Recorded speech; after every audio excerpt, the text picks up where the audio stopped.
रही है। बढ़ते अगली खबर की ओर। भंडारा जिले के साकोली सेंदूर वाफा स्कूल की इमारत को बिना अनुमति के तोड़ा गया। भाजपा नगर सेवक पर तोड़फोड़ का आरोप। भंडारा के साकोली सेंदूर वाफा नगर परिषद क्षेत्र में पीएम श्री जिला परिषद स्कूल इमारत क्रमांक 287 वर्ग 2 के कमरे मरम्मत का इंतजार कर रहे थे। इस स्कूल में कक्षाओं की कमी के कारण मरम्मत का प्रस्ताव जिला परिषद भंडारा को भेजा गया था। हालांकि सेंदूर वाफा नगर सेवक पंकज मुंगलमारे ने स्कूल समिति, जिला परिषद विभाग और नगर परिषद की अनुमति के बिना इसे ध्वस्त कर दिया। नगर सेवक ने कहा कि जर्जर इमारत को तोड़ने का पत्र नगर परिषद को दिया गया है, लेकिन ऐसी कोई सूचना नगर परिषद के पास नहीं आई है। माझं नाव महेश शंकर वाघदेवे, शालेय व्यवस्थापन समिती अध्यक्ष आहे। आम्हाला व्हॉट्सअप मीडियाद्वारे किंवा आमच्या मुख्याध्यापकांद्वारे माहिती झाल्यानंतर आम्ही त्या शाळेची इमारत जी त्या ग्राउंडवर होती ती कोणी पाडली आणि तिचा मटेरियल कुठं नेला याची काही आम्हाला माहिती नव्हती। त्या संदर्भात आम्ही नगर परिषदेला विचारणा केली तर त्यांनी सांगितलं की आम्ही असला कुठलाही आदेश दिलेला नव्हता आणि आम्ही ती कारवाई केली नाही। परत आम्हाला ती जागा, ती इमारत आमच्या शाळेचीच होती, पण ती जीर्ण होती। ती समजा चुकीने एखाद्याच्या अंगावर पडली असती तर एखाद्याचा जीवितहानी झाली असती। त्याच्यामुळे आम्ही त्या बाबतीत हे जे झालं ते ज्याने बी कोणी केलं ते चांगलंच केलं, कारण एखाद्याच्या जीविताला हानी झाली असती की न होता तो ग्राउंड स्वच्छ झाला। आता आम्हाला तो ग्राउंड आमच्या शाळेच्या परसबागेसाठी किंवा मुलांच्या खेळण्यासाठी तसाच राखीव ठेवता आला पाहिजे, याच्यासाठी आम्ही नगर परिषदेला एक पत्र दिलेलं आहे आणि वरिष्ठांना तशी माहिती कळवली आहे। नगराध्यक्ष देवश्री कापगते ने कहा कि हमने इमारत गिराने के लिए ऐसा कोई पत्र नहीं दिया और ना ही ऐसा कोई पत्र हमें मिला है। इस बीच इस जर्जर इमारत को तोड़ने के लिए प्राचार्य व स्कूल कमेटी को ऐसा कोई पत्र नहीं मिला है और इस स्कूल इमारत के गिरने की खबर उन्हें सोशल मीडिया पर वायरल फोटो के माध्यम से मिली और बिना अनुमति के सरकारी संपत्ति को ध्वस्त कर दिया गया और इसकी जांच के लिए वरिष्ठों को पत्र दिया गया है। सर, काय ना तुमचं आणि जिल्हा परिषदची जी जागेवरती इमारत पाडलेली आहे, तुम्ही पंचायत समिती दिल्यावर तक्रार केली, काय नेमकं प्रकरण आहे? मी अर्जुन बडियाला मिश्रम, प्रभारी मुख्याध्यापक, जिल्हा परिषद वरिष्ठ प्राथमिक शाळा सेंदूर। मी इथं कार्यरत आहे। दिनांक 4 तारखेला मला कळले की आमच्या शाळेची एक इमारत आहे जुनी ग्रामपंचायतच्या मागे, तिचा आमच्याकडे नमुना आठ आहे आणि उद्घाटनेस नव्हती आहे। ती इमारत पाडल्याची आम्हाला पेपरमध्ये कळलं।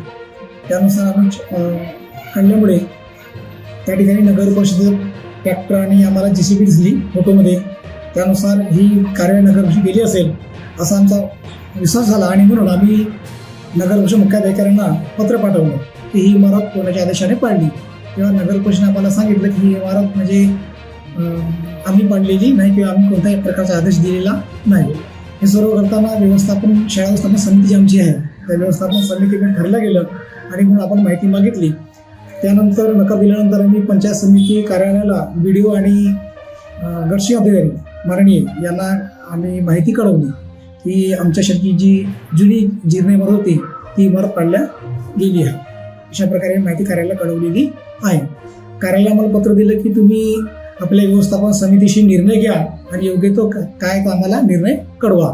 त्यानंतर त्याच्या पत्राचं दोन्ही पत्राचा उल्लेख घेऊन आम्ही व्यवस्थापन समितीने दोन्ही पत्राचं वाचन केलं आणि त्या पत्रामध्ये व्यवस्थापन समितीने ठरवलं की ही जागा साफ झाली, आमचे काही म्हणणं नाही। यामध्ये सदर जागेवर आता व्यवस्थापन समितीने म्हणजे परसबाग निर्माण करावी अशा प्रकारे व्यवस्थापन समिती निर्णय घेतला आणि तशी माहिती आम्ही पंचायत समितीला आणि कळवलेलं आहे आणि जागेवर सध्या कोणी अतिक्रमण करू नये याची पण माहिती नगर परिषदेला दिलेली आहे। मी पंकज हिमराज मुंगलमारे, नगर परिषद साकोली सेंदूर वाफा नगरसेवक, प्रभाग क्रमांक 4।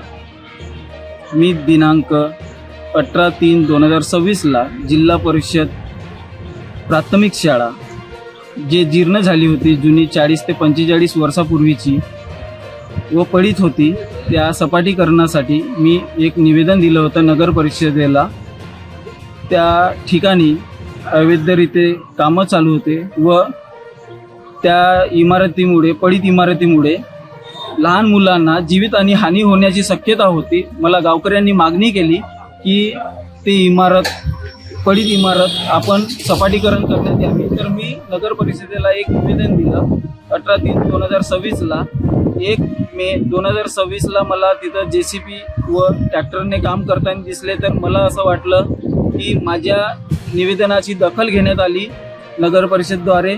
तर मी त्या ठिकाणी जाऊन चौकशी म्हणजे पाहणी केली आणि फोटो काढली आणि त्या कामाची प्रसिद्धी केली. व राहिली दुसरी गोष्ट, मलम्याची माझ्यावर जे चोरीचा आरोप केलेला आहे काही लोकांनी, तर मी त्यांना सांगू इच्छितो, तो एक आपल्या महाशिवरात्री व शिवशंकर जी आपले हिंदू यांचे दैवत व मंदिर आहेत त्या ठिकाणी आवश्यकता होती काही मलम्याची. तर त्यांनी मला विचारण्यात आलं का कुठे टाकल्या पाहिजे आपण मलमा. तर मी त्यांना एक जागा दाखवली, त्या ठिकाणी टाका. आजही ते त्या ठिकाणी पडलेलं आहे, कोणी त्याला हात नाही लावलेला, जसे तसं ते त्या ठिकाणी पडलेलं आहे.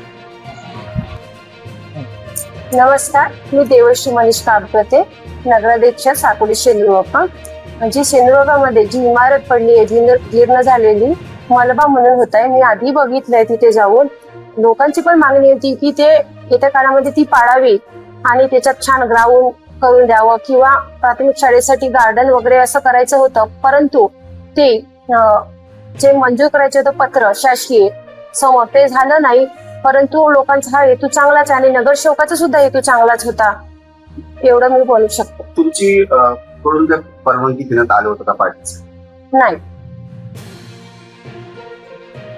तो ऐसी ही खास खबरें जानने के लिए बने रहिए MNS न्यूज के साथ.